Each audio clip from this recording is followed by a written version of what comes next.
SIR এর পর এবার জনগণনার দিনক্ষণ ঘোষণা করলো কেন্দ্র। সব জল্পনার অবসান ঘটিয়ে জনগণনার দিনক্ষণ ঘোষণা করা হয়েছে। যেটা জানা গেছে, জনগণনা তো এসআইআর এর মতোই এনুমারেশন ফর্ম ফিল আপ করতে হবে এবং জনগণনার প্রথম দফা কাজ চলবে সেপ্টেম্বরের 30 তারিখ পর্যন্ত। এই বিষয়ে বিস্তারিত জেনে নেব। সঙ্গে রয়েছে আমাদের প্রতিনিধি বিশ্বজিৎ দেব।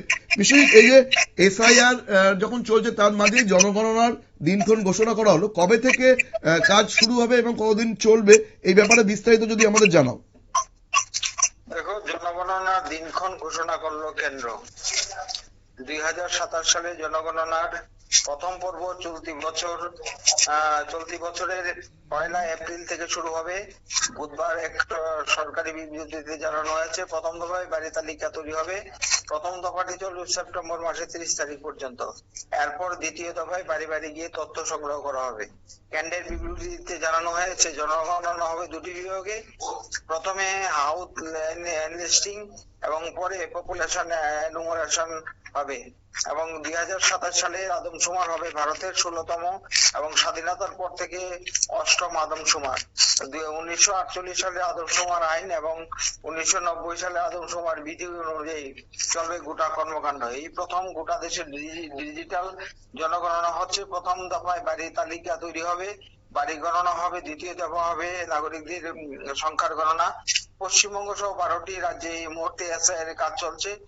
আর এর মধ্যে কেন্দ্রীয় সরকার জানিয়ে দিল এপ্রিল মাস থেকে জনগণনা হবে। এপ্রিল থেকে সেপ্টেম্বর মাস পর্যন্ত চলবে প্রথম পর্ব।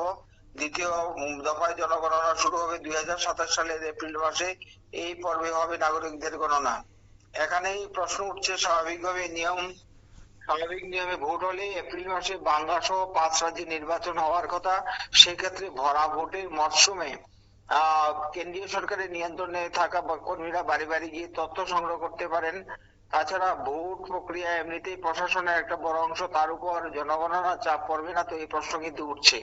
যদিও এক্ষেত্রে কেন্দ্রীয় বিজ্ঞপ্তিতে বলা হয়েছে এপ্রিল মাস থেকে সেপ্টেম্বর মাস পর্যন্ত কোনো সময় 30 দিন ধরে বাড়ি বাড়ি তথ্য সংগ্রহের কাজ চলবে। কোন রাজ্যে কখন এই তথ্য সংগ্রহ হবে সেই বিষয়ে স্থানীয় প্রশাসন ঠিক করবে।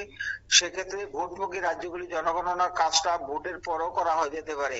অবশ্য এই 30 দিনের তথ্য সংগ্রহের আগে আমজনতাকে 15 দিনের একটা সময়সীমা দেওয়া হবে এনুমারেশনের মাধ্যমে নিজেদের ঠিকানা প্রশাসনকে জানানো।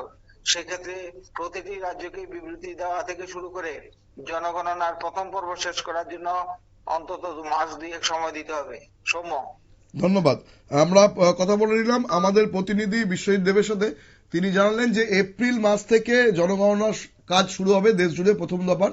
কিন্তু প্রশ্ন হচ্ছে যে বিভিন্ন রাজ্যে তখন বিধানসভা নির্বাচন চলবে, ফলে সেই সময় একদিকে বিধানসভা নির্বাচনের কাজ, অন্যদিকে এই জনগণনার কাজ, এতে রাজ্য সরকারি কর্মচারীরা সেই অর্থে সময় দিতে পারবেন না, ফলে কেন্দ্রীয় সংস্থাকে দিয়ে করতে হবে। তবে যেটা জানা যাচ্ছে যে এই সমস্ত জায়গায় নির্বাচনের পরেই কেন্দ্র এই জনগণনার কাজ করতে চাইছে। নজর রাখবো পরবর্তী খবরের দিকে। তার আগে নিয়ে নেব ছোট্ট বিজ্ঞাপন বিরতি।